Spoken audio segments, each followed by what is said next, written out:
14ই March শনিবার ব্রিগেডের mega শোতে দাঁড়িয়ে নাম না করে তৃণমূলকে বিঁধলেন প্রধানমন্ত্রী।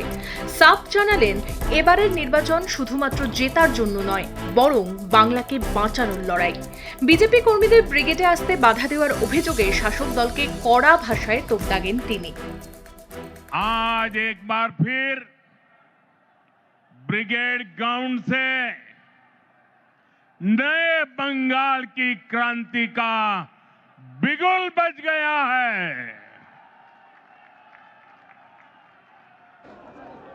बंगाल में बदलाव अब दीवारों पर भी लुट चुका है और बंगाल के लोगों के दिलों में भी छप चुका है। প্রধানমন্ত্রীর সভার দিনই কিন্তু চরম উত্তেজনা ছড়ালো কলকাতার গিরিশ পার্কে। রাজ্যের মন্ত্রী শশী পাঁজার অভিযোগ, তাঁর বাড়িতে হামলা চালিয়েছে বিজেপি আশ্রিত গুন্ডারা। পাল্টা মোদির গ্যারান্টিকে খোঁচা দিয়ে সরব হলেন মন্ত্রী।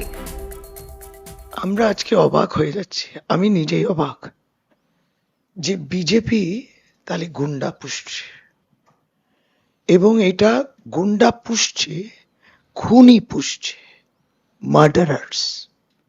এতদিন ভাবতাম গণতন্ত্রের হত্যা করছে বিভিন্ন SIR ইত্যাদি, এখন দেখছি এরা ফিজিক্যালি মারতে চায়। আজকে সে নিদর্শনটা আমার বাড়ির। শশী পাঁজার এই অভিযোগ উড়িয়ে দিয়ে পাল্টা সুর চড়িয়েছেন কেন্দ্রীয় প্রতিমন্ত্রী সুকান্ত মজুমদার। শুধু তাই নয়, ব্রিগেডের সভা শেষে বিজেপি নেতা দিলীপ ঘোষ দাবি করেন, পরিবর্তনের জন্য মানুষ তৈরি হয়েই আছে। গিরিশ পার্কের অশান্তি নিয়েও মুখ খোলেন তিনি। তৃণমূল হামলা করেছে পরিষ্কার স্পষ্ট বোঝা যাচ্ছে, আর যেভাবে হামলা হয়েছে এতে শশী পাঁজার ইন্ধন আছে এরকম আমাদের কর্মীদের কাছ থেকে শুনতে পেয়েছি।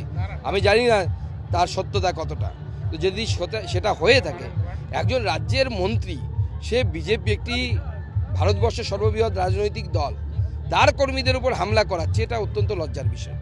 এবং এর প্রত্যেকটা হামলার হিসেব হবে। আজকে প্রধানমন্ত্রী স্বয়ং বলে গেছেন, তিনি ভারতবর্ষের নয় বিশ্বের সবথেকে বড় নেতা।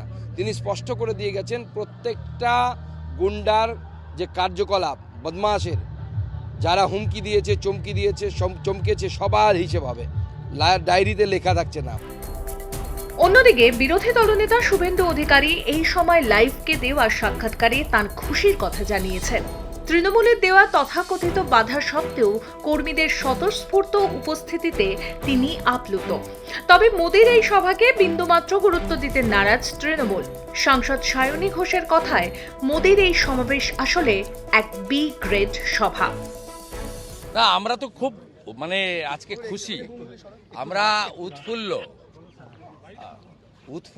আজকে প্রধানমন্ত্রী মহোদয়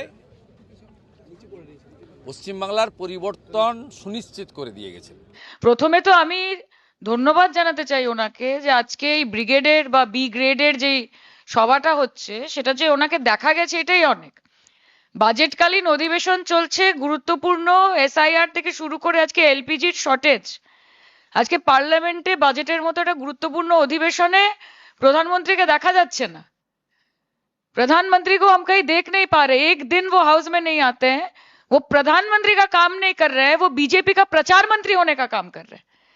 देशेर प्रधानमंत्री এখন বিজেপির প্রচার মন্ত্রী হয়ে ঘুরে বেড়াচ্ছেন। আজকে এলপিজির শর্টেজ হয়েছে, নানান জায়গায় গ্যাস পাওয়া যাচ্ছে না, বুকিং করলে বলছে 45 দিন পরে পাবেন, রেস্টুরেন্ট বন্ধ হয়ে যাচ্ছে। আমাদের মা বোনেরা যারা ট্যাংরা মাছের ঝাল না বানিয়ে সেদ্ধ ডাল বানাচ্ছে এই ভেবে যে কালকে গ্যাস পুড়িয়ে গেলে কি হবে, তাদেরকে বলবো আজকে যদি চলে যেতেন বিজেপির এই সভাটাতে, ওখানে গিয়ে দেখতেন যে কচুরি আর জলেবি ভাজার জন্য 200 থেকে 300 সিলিন্ডার রাখা হয়েছে। মানুষকে ভাওতা দিয়ে তো কোনো লাভ নেই। এবং আপনারা তৃণমূল কংগ্রেস এত বছর ধরে এত র্যালি করে, আমরা অন্তত সপ্তাহে 10টা করে মিটিং মিছিল করি। আমাদের কোন প্ল্যাটফর্মে, কোন রাজনৈতিক মঞ্চে আপনারা দেখেছেন যে আমাদেরকে মন্দিরের কাঠামো বানাতে হচ্ছে, দক্ষিণেশ্বর বানাতে হচ্ছে, কালীঘাটের কাঠামো বানাতে হচ্ছে? মমতা বন্দ্যোপাধ্যায়কে অন্তত বা তৃণমূল কংগ্রেসকে অন্তত একটি রাজনৈতিক মঞ্চ থেকে বা ওখানে মানুষকে ভোট পাওয়ার জন্য না কালীঘাট দক্ষিণেশ্বর বানাতে হচ্ছে, না নাখোদা মসজিদ বানাতে হচ্ছে, না সন্ত কুটিয়া বানাতে হচ্ছে, আর না সেন্ট ক্যাথিড্রাল বানাতে হচ্ছে, সেন্ট পলস ক্যাথিড্রাল। কেননা মমতাদি সব জায়গায় এমনিই যান। এক্স্যাক্টলি, অতি ভক্তি চোরের লক্ষণ, সেটা আজকে ওনারা প্রমাণিত করে দিয়েছেন। একদিকে মোদির পরিবর্তনের ডাক, অন্যদিকে মন্ত্রীর বাড়িতে হামলা। সব মিলিয়ে ভোটমুখী বাংলায় রাজনীতির পারদ এখন তুঙ্গে।